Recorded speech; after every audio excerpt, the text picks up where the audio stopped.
Good afternoon, everyone. So, identification of digitally translatable aesthetics from a vintage map, I would say, is one of the critical decisions you would be taking when designing a vintage map. So, so to make a precise map from an era, like the cartographer has to be aware of not only just the history, but also the cartographic techniques that are used in that period. Often vintage maps are made just by blending discolored paper or adding texture. However, there are like a lot more to it when you come from aesthetic standpoint. And today's talk would cover what it takes to make a new map of Old West. So that we would be covering. And here is our National Renewable Energy Laboratory, South Table Mountain campus. This is our workplace. NREL strives for our vision of clean energy future through leading the research, innovation, and strategic partnerships to deliver solutions for advancing clean energy. And I am Siddharth Ramavajjala. I'm a researcher too, and he's Mr. Billy Roberts. He's a cartographer with over like 20 years of experience. Lots of mapping he has done for NREL over the years, and he's a first-time presenter and a first-time attendee. Could I get A for that? Yeah. Yeah. And these are some of the maps that NREL has produced in terms of renewable energy mapping over the years. And we also make vintage maps. Sometimes they are like demanded. And today, like Billy Roberts would take over and start presenting his work on vintage mapping. There you go. So NREL sent us here, and we're not talking about anything about NREL except for that brief introduction. Really going to be talking about my particular passion for the Old West. So some years ago, I got really obsessed with Billy the Kid, and I was trying to track down all the places he went and all the things he did during his life. Even if you don't know who he is, you probably at least heard the name. He's probably the most lovable and infamous of all of the Old West outlaws. And he was surprisingly hard to track down.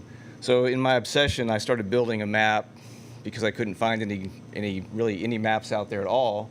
And as I started finding all these locations, I decided I wanted to put it all onto a map that really kind of fit the period.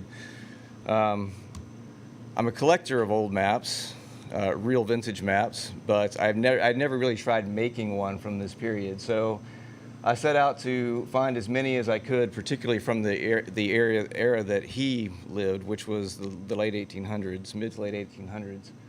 And I wanted to find a style that I thought my map would make sense for my map. So these are some of the resources that I found that had really excellent collections of vintage maps, particularly from that time and place. People were making maps all over the world, of course. That previous one was actually a French map, but I really wanted something that was more American, so I kind of settled on military maps. The U.S. Army was doing a lot of maps of the West at that time, and they were not fancy. You know, some of the fancy maps that were coming out of Europe had some really beautiful, intricate borders and lots of fancy fonts and things like that. And the military, the maps that the Army was making were really just very utilitarian. They were kind of rugged, basic. They had a very specific point they were trying to do. And I liked that style. So I wanted to show a few examples here. Also, because I was not only mapping out his routes, but I was also going to map out the places he went, I tried to find a lot of site plans, like early town plans or the plats for forts and things like that, because I knew I was going to be doing some detailed mapping of those places as well. This is one of my favorite maps, and this was really kind of the style that overall I wanted to go for. It's just one of the many expedition maps that was produced at that time.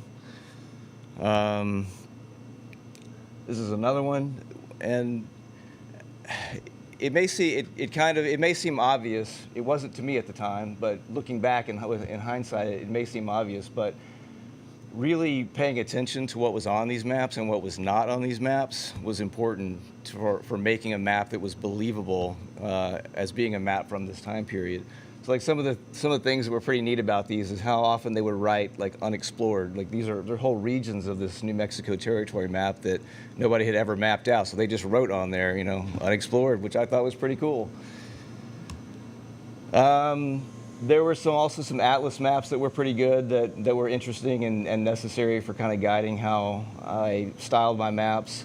You know, I wanted to know what kind of fonts they used, what were the borders like, you know, what gradicules did they use, colorations between state and county boundaries, things like that. This was another plat map. This was Wichita, Kansas, which was the first place that Billy the Kid actually appeared in the historic record. And I knew I needed to recreate a map of this time and place, so I found some interesting maps from there to help kind of guide my style choices. Also, because the West has such interesting geology, I knew that I wanted to have a lot of terrain on there, and that's one of the hardest things to do on an old. It's really one of the hardest things to do on any map, I think. But Old West maps in particular, because all the terrains were hand drawn. So there were lots of different examples of that. They ranged from really elementary to incredibly detailed, like this one in the middle is amazing, I think. But they also used contour lines sometimes, and just some of the variety that I found was kind of unexpected when I really started paying attention to this. Fonts is another big one. I kind of went into this thinking that there was only one or two fonts they had, and that's kind of the standard, and it wasn't at all the case. You can see on the example there on the left, there were 5 different fonts used in this one little piece of this one map. So there was quite a variety. Also, borders were pretty interesting.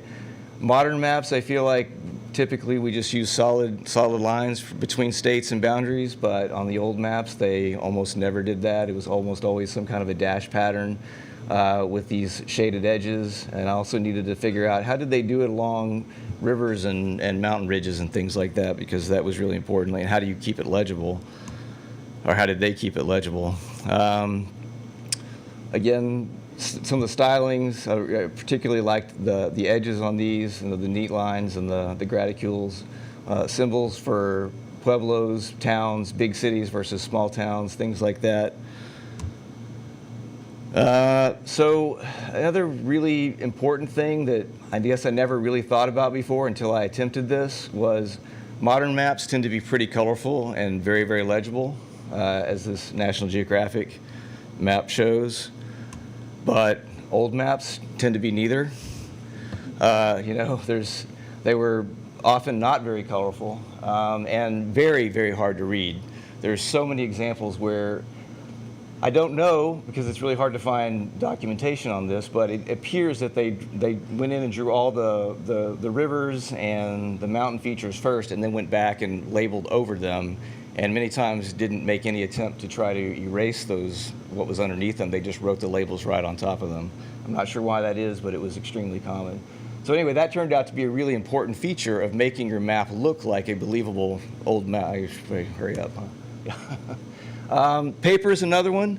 You think a yellowed old paper or something, but they actually came in a lot of different colors, textures, varieties, depending on what they printed it on, the conditions it was kept in and stored in. They aged in very different ways. Super important, it turned out. And then texture, abrasions and imperfections. Over time, you know, even during the printing processes of these or the hand drawing processes, there would be issues and things. But over time, just simply wear and tear would add a lot more texture to these maps, which turned out to be really important too. And then the one final thing that was pretty cool is there was often there were enhancements and other things from age. You can see from this awesome Texas map here from 1841, there was a lot of handwritten notes on this. And this grid pattern here is because it was folded up and kept in somebody's pocket for years. Added a lot of really interesting texture and believability. So some quick techniques for this. These are the tools that I tend to use for all of these. I don't have time to talk about any of those, unfortunately. This was my first attempt at making a map. And I tried to exactly copy, without tracing, I tried to exactly recreate this map, which was an 1883 map. And I was so disappointed by the way mine turned out. And I As I looked at it more closely, I started realizing that there were some big mistakes that I made. First of all, it lacks texture. You know, the background, these are all colors I pulled off of the map, but because it's a digital map, it looks digital without having any texture and abrasion and all these other things that I was talking about. Also, the terrain is entirely too realistic. It just doesn't look believable on this map. Some other things that were an issue is the shore effect. I tried to duplicate that. This was my first attempt to do that. It looks a little too soft and fuzzy. It doesn't have any hand-drawn imperfections in it, which is another important thing. And I also could not quite resist modern styling. So this is a close-up here. You see I did the offshore contours there, but I didn't quite get them like they should have been. It almost looks like a drop shadow, too much like a drop shadow. I also put an actual drop shadow on some of the points here, which they didn't do. Mentally, I just couldn't, originally, I couldn't kind of pull myself out of that space, like the modern cartography space. So when I really examined this and went back to the drawing board and I started over, this was a later attempt, and this one looks much more like an old map because I was able to better emulate what they had actually done at that time. So the main thing is it now has texture. Also, the labels are a lot harder to read. I took the terrain off because it really wasn't adding anything to this. And I also went through and I redrew a lot of these features by hand, the state boundaries, rivers, things like that, to give them a more organic and natural look. This is a close-up of that, as you can see. So, you know, it's got lots of handwritten things on there. There's a whole bunch of texture. If I have time, I'll go through some of that. Terrain is another big one. Edward really kind of saved me on this. Unfortunately, they weren't doing the Swiss style of terrain shading at this time. But Edward still does a lot better than just a straight up terrain, which is what's on the left. The one on the right is the Edward version. It looks a lot more realistic. That's an even closer look. Like the Capitan Mountains, as you can see, there's quite a difference there. That went a long way to making these look more realistic. There was a great presentation this morning about Edward, so I'll skip this for now. But the number one thing you can do really is very simply, you can do this in seconds. You make your map. In Illustrator, that's how I make mine. And then in Photoshop, I'll add aged paper textures and grunge textures. Once you know how to do this, it literally takes seconds, and it completely changes the way the map looks. So the one on the version is hot off the press in Illustrator. The one on the right, I spent 20 seconds adding some aged paper and some grunge texture, and you can see there's a massive difference. You know, suddenly it looks like it's old, it's worn, it's got some scuffs on it, some of the ink is rubbed off. It massively changed it. Just quickly about fonts. If you're not familiar with What the Font, it's an amazing tool for finding any kind of a font. So you just take a screenshot of a piece of a map that you're interested in, use this, and it'll find some modern font that you can purchase that very closely, if not exactly, matches an old font. And then just really quickly show you a couple of examples. So this was the Billy the Kid map that I finally ended up making. It's the territory of Billy the Kid. It's got all the murder sites and gunfights and bad guy hangouts. It's got all the maps, the routes that he took are all mapped out. All the roads on here are actually the old wagon trails that existed at this time. There's nothing modern on this map. It's everything as it was. The county boundaries were as they were. The fonts are the same ones that I pulled off of maps. The colors, everything, it's as faithful as I could make it. And then this was a map of the town of Lincoln, which is down in New Mexico, which is still famous to this day for all the stuff that Billy the Kid did down there. Many of these buildings are still standing. So New Mexico gets thousands of tourists every year that come just through Lincoln just to see where Billy the Kid did a lot of the stuff that he was famous for. And this map ended up being really popular. I did these originally for myself just because it was fun, but locals started seeing them and asking if they could buy copies, and then I ended up starting a little side business, and I ended up selling thousands of these, and it turned into a hobby that, well, it was a hobby that kind of got out of control, and now it's like a second job that I almost regret sometimes. This is another one. This is my Republic of Texas map. I've also sold tons of these because all the Texans are crazy about this. This shows the Republic of Texas as it was when it was a country for 10 years. And then these are some close-ups here. You can see I've applied the textures and things to this to kind of give it that old look. And then this is one that we also ended up getting some museum contracts because people liked our map so much. So this is one that this is a big, it's like an 8-foot tall map that's going to go on the wall in a museum down there in New Mexico. It's a modern map, but I still used a lot of the techniques that I figured out during this process to make this map kind of have that vintage Old West look, even though it is a modern map. And okay, that's it. I came in under time. Yeah, you did Good. All right.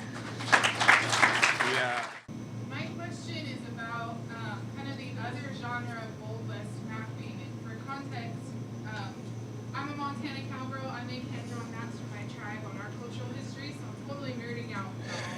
Thank you for sharing. But I'm wondering, during this same time period, there were a lot of maps being made by Native people in this same area, oftentimes for the U.S. military while being imprisoned in forts. And they have a very different aesthetic style. So I'm thinking of like George Bent, John Crazy Mule, that map really important historical events like Chief Joseph's attempt to escape to Canada, or the Cheyenne removal to Oklahoma. And I'm wondering if there's a path forward in acknowledging or incorporating some of those aesthetics and stories as well. Yeah, absolutely. Recap the end of the question. What's that? Recap the end of the question. Oh, is there a way to, I guess, incorporate the native Old West maps into what I'm doing? Yeah, I honestly haven't really come across any of those, so this is kind of a surprise to me. I mean, I've looked at probably thousands of maps. I've gone to these places. A lot of them have resources online as well. But in all my searching for Old West maps, anything, because a lot of these Billy the Kid sites I was trying to find, some of them I actually found on the old maps because nobody seems to know where they are today, but I found them. But anyway, in all that searching, I've never seen that. So that sounds really interesting. I'd love to talk to you more about that, but I don't have any personal experience with that. So. Come find me. Okay, sounds good.